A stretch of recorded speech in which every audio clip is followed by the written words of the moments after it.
ఆయన ఏం కలిగి ఉన్నాడు? ఆయన సమాధిలో నుండి లేచినాడు. ఈ వచనాన్ని మనం చూడగలుగుతున్నాం.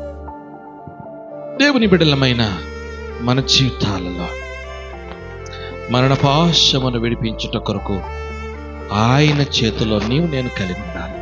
ఆమేన్.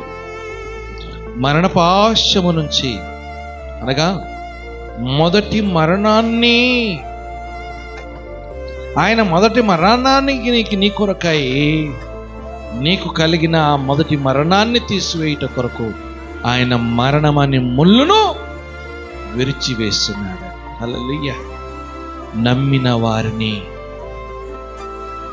మొదటి మరణము నుంచి తప్పించుట కొరకు